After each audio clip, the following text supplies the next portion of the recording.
Hello everyone, I am Divya Chhabra and today I'll teach you quadratic equation. As you all know, आपकी जो AFO prelims का exam है वो 24 दिसंबर या 31 दिसंबर किसी एक डेट को होगा, क्योंकि आपकी जो नोटिफिकेशन है AFO एग्जाम के लिए वो आ चुकी है। तो आप सबको पता है कि जैसे आपका प्रीलिम्स का एग्जाम जो है वो दिसंबर मंथ में होता है और जो मेंस है वो जनवरी मंथ में होता है। आफ्टर दैट फिर आपका इंटरव्यू होगा एंड देन अप्रैल 1 को आपका जो है वो फाइनल सिलेक्शन का रिजल्ट आ जाता है, राइट। तो हम ये जो टॉपिक है ये सिर्फ और सिर्फ AFO प्रीलिम्स के पर्सपेक्टिव से करेंगे, क्योंकि इस एग्जाम की जो कट ऑफ है वो बहुत ज्यादा नहीं जाती है, राइट। तो और ये जो टॉपिक है इसमें से आपके 4 to 5 question every year exam में आते ही आते हैं। तो हम 20 to 30 मिनट्स का ये टॉपिक करेंगे। अगर आप लोग इस टॉपिक को बहुत ध्यान से इस वीडियो से पढ़ लेते हो और उस वीडियो के बाद आप 80 to 90 क्वेश्चंस जो हैं सेम इस टॉपिक के घर पे अटेम्प्ट करते हो सेल्फ, तो आपका जो ये टॉपिक है ये एक तो कवर हो जाएगा, देन एग्जाम क्वालिफाई करने के लिए आपका बहुत हेल्प करेगा, राइट। तो इस टॉपिक को स्टार्ट करने से पहले पहले तो मैं आपको आपके पास अप्रॉक्स 40 डेज हैं, तो मैं उसकी स्ट्रेटेजी आपको बता दूंगी कि आप 40 डेज में क्या करो, क्योंकि एक्चुअली इस टाइम पे दो ग्रुप हैं हम। एक ग्रुप वो जो बच्चे जो हैं ऑलरेडी काफी टाइम से AFO की प्रिपरेशन कर रहे हैं और प्रीलिम्स को कवर कर चुके हैं, राइट। और कुछ ऐसे बच्चे होते हैं जो नोटिफिकेशन की वेट करते हैं देन उसके बाद प्रिपरेशन को स्टार्ट करते हैं। तो मैं दोनों के पर्सपेक्टिव से बात करूंगी।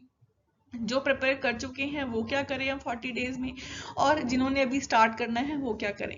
तो अगर दोनों जो है स्ट्रेटेजी को फॉलो करेंगे तो डेफिनेटली आप इजीली इस पेपर को क्रैक कर सकते हो। It is not a big deal, right. क्योंकि कट ऑफ नहीं ज्यादा जाती, तो ये इजी है एग्जाम को 40 डेज में क्रैक करना, right. So let's start the strategy कि हमें 40 डेज में अब क्या करना है। सबसे पहले मैं वो आपको बता देती हूँ, उसके बाद फिर हम टॉपिक को स्टार्ट करेंगे। अब आपके पास 40 डेज हैं प्रीलिम्स के एग्जाम के लिए, और आपके पास तीन ही सब्जेक्ट हैं आपके पास। एक है quadratic, sorry that is quant, then है रीजनिंग और है इंग्लिश। तीनों के ही 50-50 क्वेश्चंस आएंगे आपके पास, और तीनों की जो वेटेज है क्वांट की 50, रीजनिंग की 50 और इंग्लिश की 25। मीन्स क्वांट में हर एक क्वेश्चन आपका होगा 1 मार्क्स का, देन रीजनिंग का होगा 1 मार्क्स का, और इंग्लिश में आपका क्वेश्चन जो है वो होगा 0.50 का, राइट। और आपका जो कंप्लीट पेपर है वो होगा 125 मार्क्स का। होपफुली आप सबको लास्ट ईयर की कट ऑफ पता होगी कि आपकी जो लास्ट ईयर की AFO की कट ऑफ थी वो अप्रॉक्स 21.5 थी। अगर आपको सिर्फ और सिर्फ आउट ऑफ 125 आपको 21.5 मार्क्स लेने हैं, पर आपको सेक्शनल कट ऑफ भी क्लियर करनी होती है, क्वांट की भी, रीजनिंग की भी और इंग्लिश की भी, और फिर ओवरऑल कट ऑफ भी क्लियर करनी है। तो मैं सिर्फ आपको लिमिटेड टॉपिक्स बताऊंगी कि आपको सिर्फ वो कवर करने हैं इन 40 डेज में। आपको टेस्ट अटेम्प्ट करने हैं, इतना ही करना है हमारे पास। जैसे मैंने आपको बताया कि दो ग्रुप्स होते हैं ना बच्चों के, कि एक तो वो होते हैं जो स्टार्टिंग से प्रिपेयर कर रहे होते हैं काफी टाइम से, और एक वो हैं जो नोटिफिकेशन की बात करते हैं। तो पहले मैं उन लोगों को बता देती हूँ जिन्होंने प्रिपरेशन अभी स्टार्ट की है, या फिर कुछ इश्यूज की वजह से, कुछ पर्सनल, कुछ स्टडीज की वजह से उनकी पढ़ाई छूट गई थी, तो वो अब कैसे पेपर को क्रैक करें। तो क्वांट के अगर टॉपिक्स की बात करूं तो आपको क्वांट के जो जो इंपॉर्टेंट टॉपिक्स करने हैं इन 40 डेज में वो हैं क्वाड्रेटिक इक्वेशन, पहला तो जो मैं आज करवाऊंगी आपको। देन उसके बाद है आपको DI करनी है, जिसको हम डेटा इंटरप्रिटेशन बोलते हैं। इसके आपके अप्रॉक्स 12 to 15 क्वेश्चन आते हैं, 3 DI के सेट आएंगे आपको 12 से 15 क्वेश्चन के।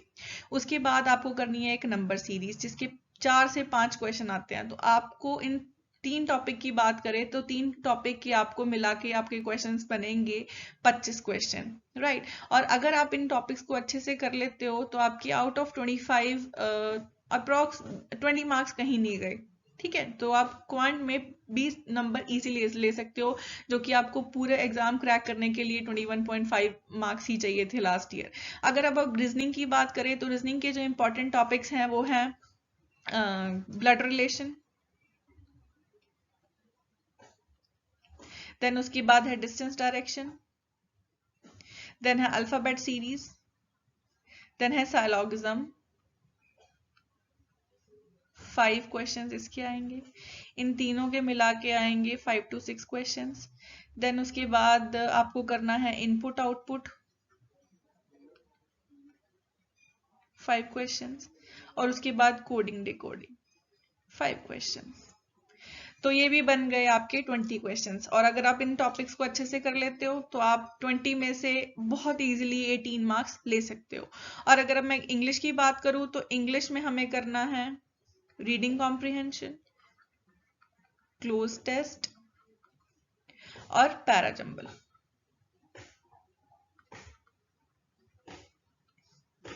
रीडिंग कॉम्प्रिहेंशन के आपके आएंगे 10 to 15 क्वेश्चंस, इसके होंगे 5 to 10 क्वेश्चंस, और पैराजंबल के होते हैं 5 क्वेश्चंस। तो ये 3 टॉपिक ही करने हैं, बहुत ज्यादा टॉपिक्स नहीं करने हैं।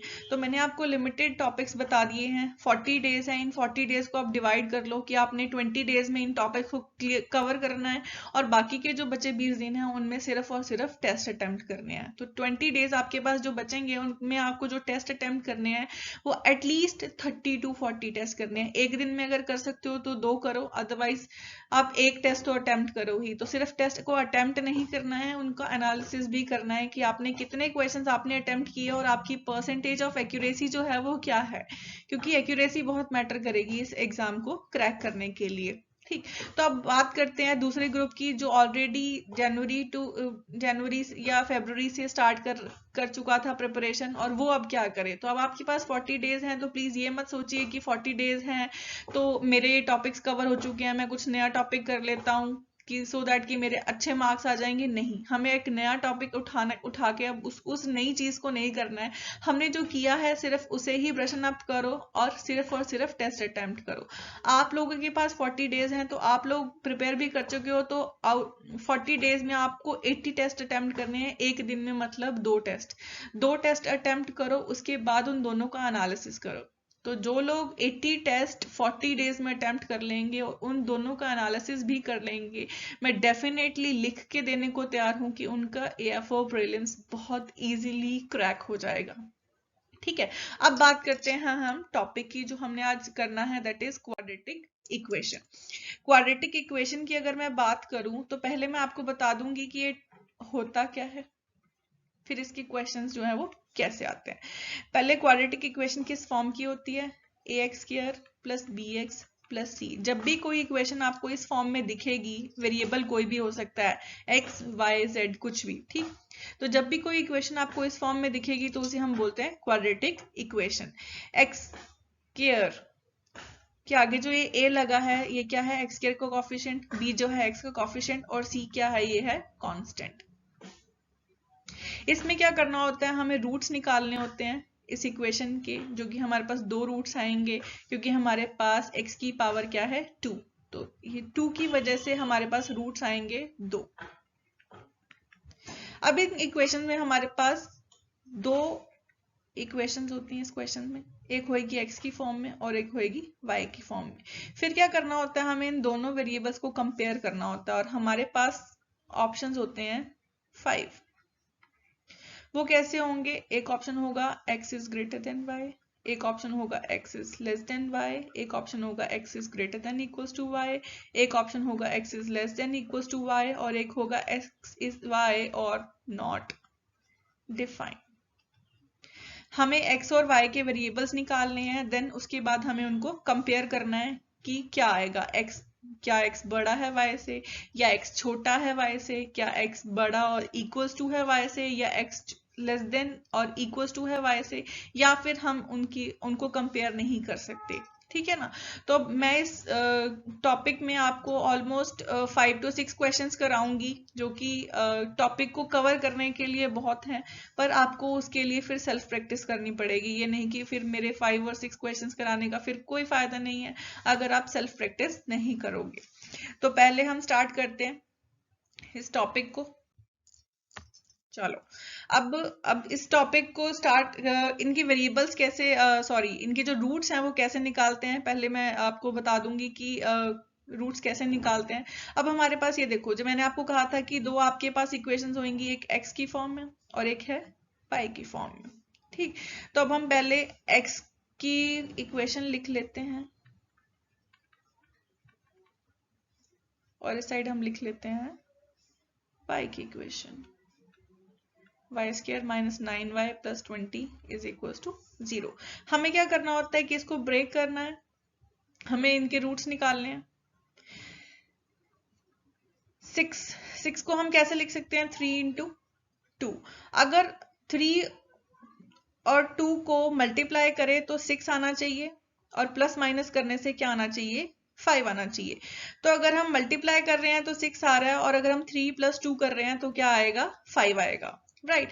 अब तो हमारे पास दो रूट्स आ गए, x इक्वल्स टू 3 और 2।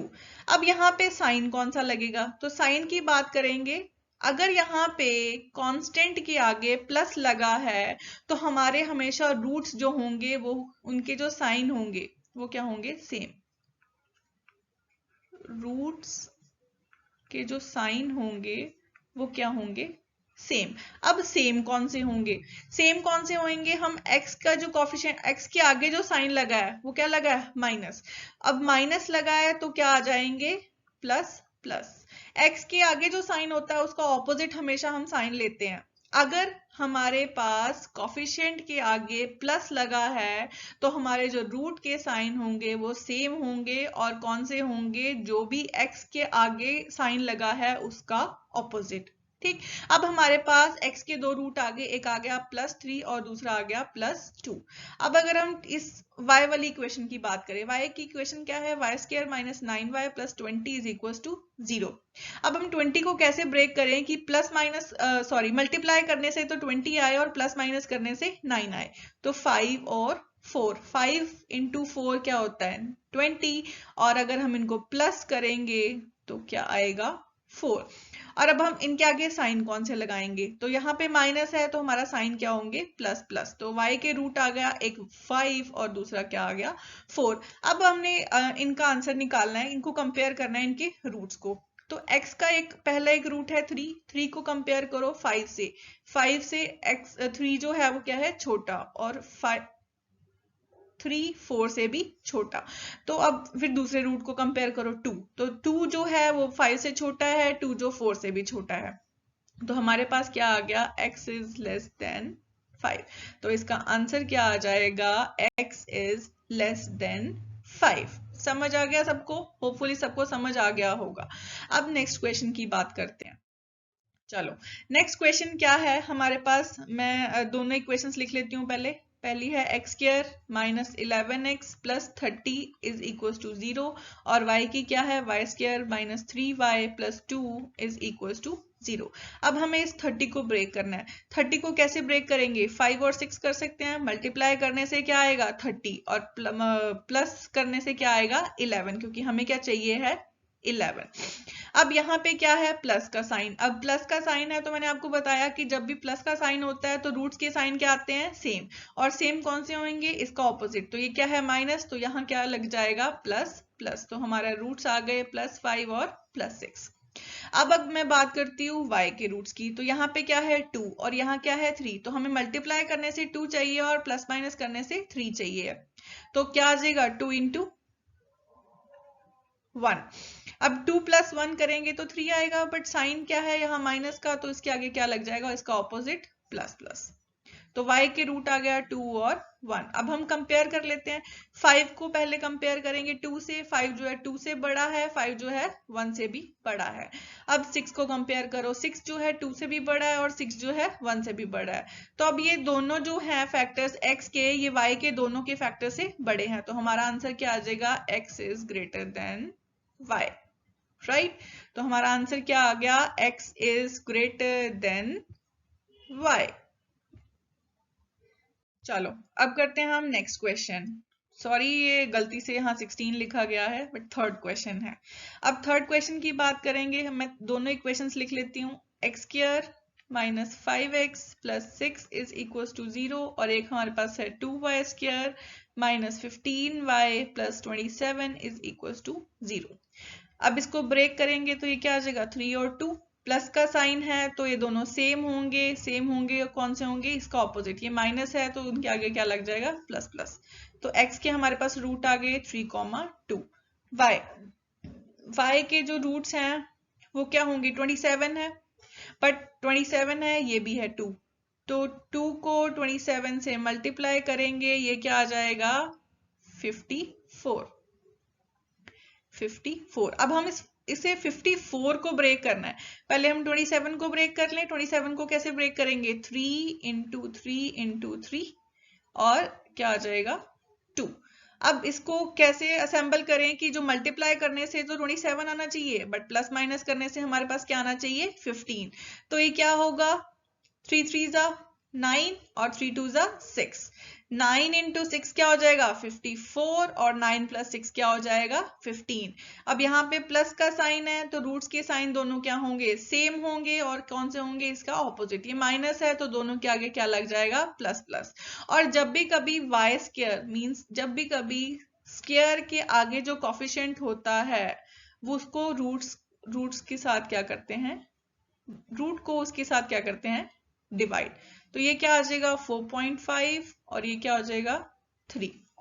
तो अब हम x की वैल्यू को y की वैल्यू के साथ अगर कंपेयर करें तो पहले 3 को करेंगे 4.5 से। 3 जो है 4.5 से छोटा है, 3 जो है 3 से इक्वल है, तो एक तो आ गया x is less than equal to 3। अब दूसरा अगर x की रूट की बात करें तो 2 जो है 4.5 से छोटा है, 2 जो है वो 3 से भी छोटा है, तो हमारा आंसर क्या आ जाएगा, x is less than equals to y, क्योंकि x जो है छोटा है और क्या है इक्वल। तो आंसर क्या आ गया हमारे पास, x is less than equals to y। चलो अब हम करते हैं नेक्स्ट क्वेश्चन की बात। नेक्स्ट है 5x square plus 3x minus 14 is equals to 0 और है 2y square minus 9y plus 10 equals to 0। अब बहुत बच्चों को ऐसे कंफ्यूजन होती है कि जब कोई रूट्स जो हैं वो बड़े आ जाते हैं तो हम उनको कैसे सॉल्व करेंगे। तो ये थोड़े से बड़े हैं, बहुत ज्यादा बड़ा नहीं है बट थोड़ा सा बड़ा है मल्टीप्लाई करने पे, तो अब उनको कैसे निकालेंगे मैं आपको वो बता देती। तो अब ये 5 इंटू 11 14 क्या होगा 70। ठीक, तो जब भी कभी हमारे पास थोड़ा सा बड़ा नंबर आ जाता है तो हम उसको क्या करते हैं, प्राइम नंबर्स में ब्रेक कर लेते हैं। तो 14 क्या होगा 2 इंटू 7 और 5। ठीक है, अब हमें इसे असेंबल करना है कि हमें मल्टीप्लाई करने से तो क्या आए 70 आए और प्लस माइनस करने से क्या आए 3 आए।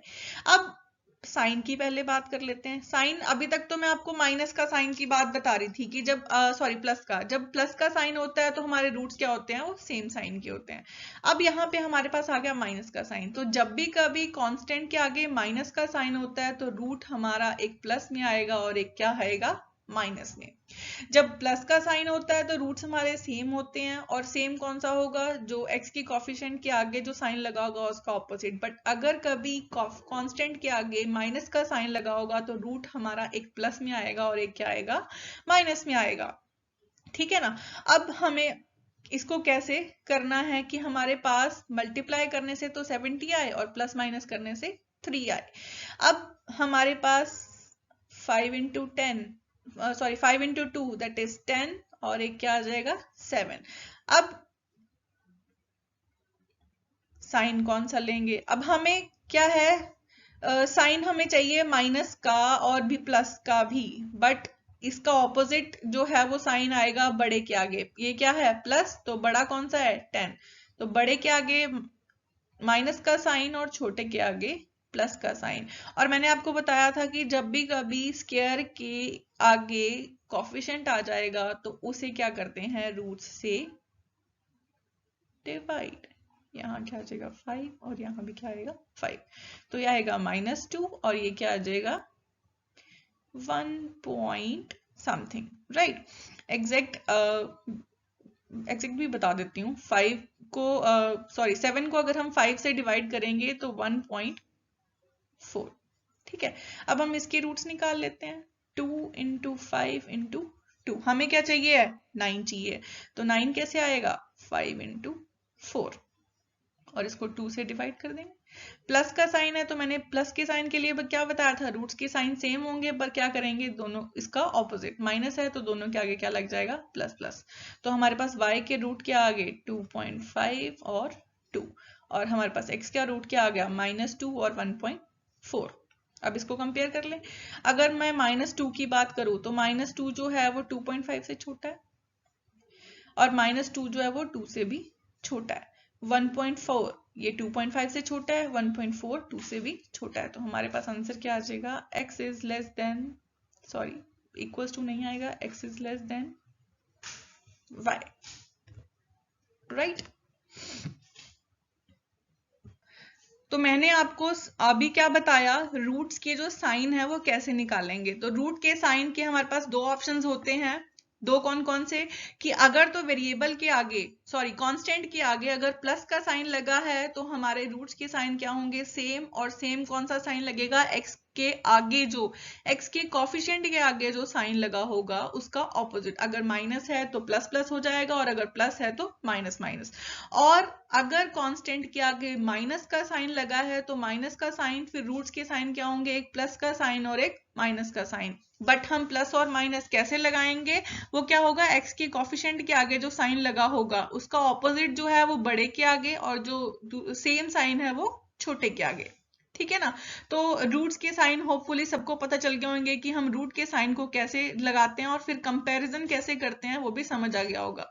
अगर आप इस वीडियो को अच्छे से देखोगे तो आपको सारा क्लियर हो जाएगा कि कैसे इन क्वेश्चंस को सॉल्व करते हैं। अब चलते हैं हम नेक्स्ट क्वेश्चन पे। नेक्स्ट क्वेश्चन क्या है, x square plus 5x plus 6 is equal to 0, y square plus 3y plus 2 is equal to 0। ये क्या हो जाएगा, 3 और 2, और ये क्या हो जाएगा, 2 और 1। ये क्या, अब प्लस का साइन है तो रूट्स के साइन क्या होंगे, दोनों सेम। और सेम कौन से होंगे, इसका ऑपोजिट प्लस है तो ये क्या हो जाएगा, माइनस माइनस। यहाँ भी प्लस है तो दोनों के सेम होंगे, और सेम इसका क्या होगा, ऑपोजिट क्या होगा, माइनस माइनस। तो अब हम इनको कंपेयर कैसे करेंगे वो बता देती हूँ। जब भी कभी पॉजिटिव वैल्यू होती है तो पॉजिटिव इजी होती है कि जो छोटी है वो छोटी होगी, जो बड़ी है वो बड़ी होगी। बट माइनस के केस में उल्टा होता है। माइनस के केस में क्या होता है, जो छोटी वैल्यू है वो क्या होती है, बड़ी, और जो बड़ी वैल्यू है वो क्या होती है, छोटी। प्लीज इस चीज को बहुत ध्यान से सुनो कि पॉजिटिव के केस में हर किसी को पता है कि जो छोटी वैल्यू है वो छोटी होगी और बड़ी जो है वो बड़ी होगी। बट नेगेटिव के केस में कैसे कंपेयर करते हैं, नेगेटिव के केस में क्या करते हैं, अगर जो वैल्यू जो है वो छोटी है वो क्या होगी, बड़ी, और जो बड़ी है वो क्या होगी, छोटी। अब मैं बात करती हूँ x की। x क्या है, -3, ये क्या है 3, और ये क्या है 2। अब मैंने क्या कहा आपको कि जो छोटा, माइनस के केस में जो छोटा होता है वो बड़ा है। तो अब -2 क्या है, ये छोटा है, बट ये क्या होगा, इससे बड़ा। -3 -1 तो ये छोटा है और ये भी क्या होगा, बड़ा। तो ये दोनों -3 को जब हमने -2 और -1 से कंपेयर किया तो x y क्या आया, बड़ा। और अगर -2 को कंपेयर करेंगे तो -2 इक्वल टू आ गया, और -2 और -1 छोटा है, ये इसको छोटा नहीं लेंगे क्योंकि नेगेटिव के केस में छोटी वैल्यू क्या होती है, बड़ी। तो हमारे पास आंसर क्या आ जाएगा, x is less than equals to y। हमारे पास आंसर क्या आ गया, x is less than equals to y। अब नेक्स्ट क्वेश्चन देख लेते हैं। होपफुली जितने मैंने क्वेश्चंस कराए हैं आपको समझ आ गए होंगे। नेक्स्ट क्वेश्चन, अब नेक्स्ट क्वेश्चन क्या है, 15x square plus 68x plus 77 is equal to 0, और y की क्या है, 3y square plus 29y plus 68 is equal to 0। ठीक है।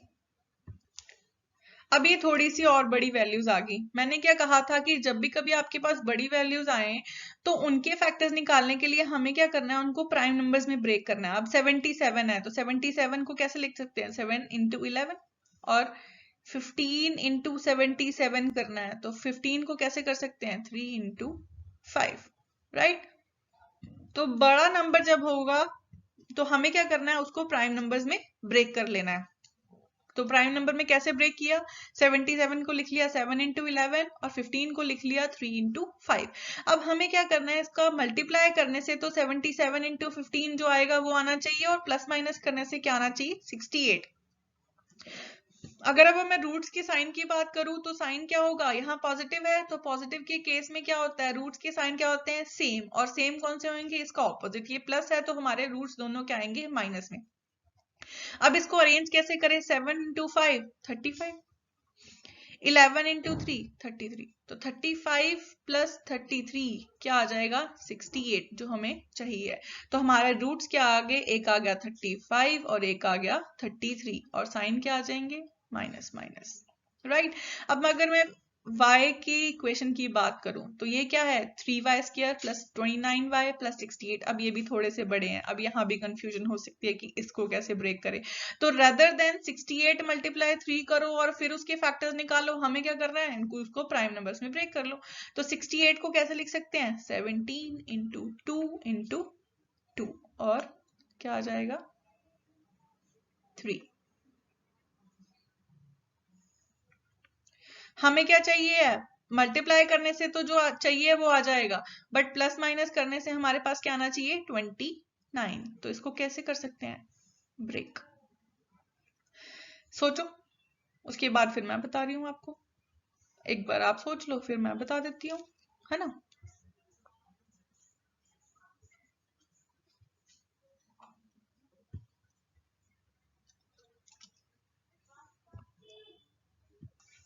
होपफुली सबने सोच लिया होगा।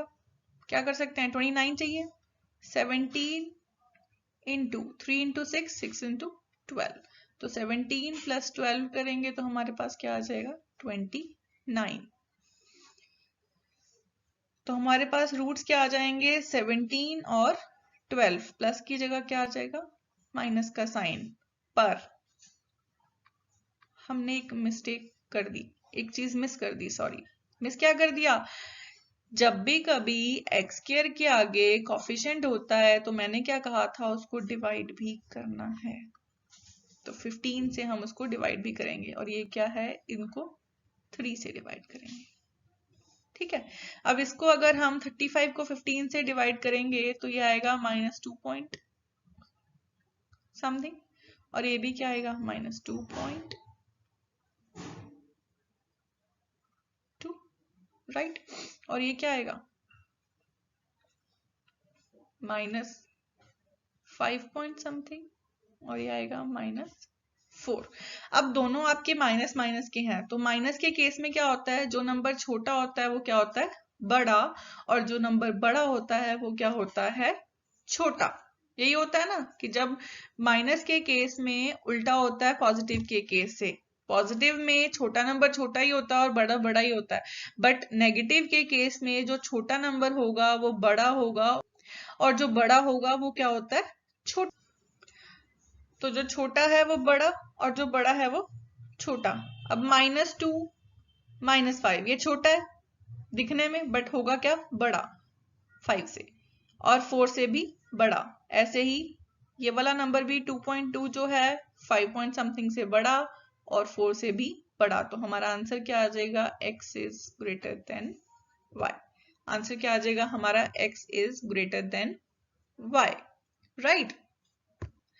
तो ये तो था हमारा क्वाड्रेटिक का टॉपिक, जिसमें हमने 6 क्वेश्चंस किए, और मैंने आपको बहुत इजीली और स्लोली स्लोली बता दिया कि कैसे आप इसके रूट्स फाइंड करोगे और कैसे आप इसके रूट्स को फिर कंपेयर करना है और कैसे आंसर निकालना है। अगर आप इन क्वेश्चंस को इस वीडियो को देखने के बाद क्वेश्चंस को अटेम्प्ट कर लेते हो तो ये टॉपिक इजीली आपका क्लियर हो जाएगा, और पेपर में 101% आपका जो ये सेक्शन है उसमें से full out of full marks आ जाएंगे, ठीक है ना। हो सकता है 5 में से कोई एक क्वेश्चन टफ हो, अदरवाइज बाकी सब इजी होंगे। तो होपफुली सबको समझ आ गया होगा। ये जो टॉपिक है प्लीज इसको अच्छे से कर लेना, क्योंकि ये आपके एग्जाम के लिए बहुत इंपॉर्टेंट है, आपको बहुत इजीली पेपर को क्रैक करने में हेल्प करेगा, राइट। तो किसी को भी अगर कोई डाउट होगा तो वो कमेंट सेक्शन में मुझसे पूछ सकता है, I will try to help you out, right. और अगर किसी को कोई डाउट है एग्जाम रिलेटेड तो वो भी मुझे नीचे कमेंट में मैसेज कर सकता है, आई रिप्लाई, ठीक है ना। और अगर किसी को किसी भी रिलेटेड कोई भी हेल्प चाहिए हो तो वो भी पूछ सकता है। Thank you so much. Hopefully आपका जो टॉपिक है वो क्लियर हो जाएगा और आपका एग्जाम जो है वो बहुत अच्छा जाए। और मैं ट्राई करूंगी कि नेक्स्ट जो वीडियो है वो लेके आऊं एज सुन एज पॉसिबल। और जो नेक्स्ट वीडियो है वो होपफुली इंग्लिश की होगी, जिसमें हम रीडिंग कॉम्प्रिहेंशन का टॉपिक करेंगे, क्योंकि वो बहुत इम्पोर्टेंट है। और मैं कोशिश करूंगी कि वो टॉपिक आपका उस वीडियो से क्लियर हो जाए और इजीली आपका जो इंग्लिश वाला सेक्शन है वो भी क्लियर हो जाए। क्योंकि एएफओ वाले जो कैंडिडेट्स होते हैं उनके लिए इंग्लिश जो है वो बहुत एक मतलब एक उनके लिए एक बैड ड्रीम की तरह होती है इंग्लिश। वो इंग्लिश से डरते हैं, उन्हें लगता है पता नहीं मेरी इंग्लिश क्लियर होगी भी या नहीं होगी। ठीक है, तो मैं हेल्प करूंगी आप लोगों की, ट्राई करूंगी कि मैं हेल्प कर सकूं। ठीक, बट मेहनत आपको करनी है, एग्जाम आपको दे के आना है। आपकी जगह पे जाके कोई एग्जाम नहीं दे के आ सकता। तो प्लीज ये जो 40 डेज हैं आपके पास उनको अच्छे से यूटिलाइज करो, अच्छे से टेस्ट को अटेम्प्ट करो। और आपके पास इस वीडियो में नीचे मेंशन मेरा नंबर भी है, अगर किसी को मतलब हेल्प चाहिए होगी स्टडी रिलेटेड तो वो मेरे से हेल्प ले सकता है। मैं डेफिनेटली उसकी जहां तक हेल्प हो सकेगी मैं करूंगी। So all the best from my side to all of you. Hopefully सबका एग्जाम अच्छा जाए, जिसके जो जो ड्रीम्स हैं वो कंप्लीट हो जाए इस साल। Thank you so much.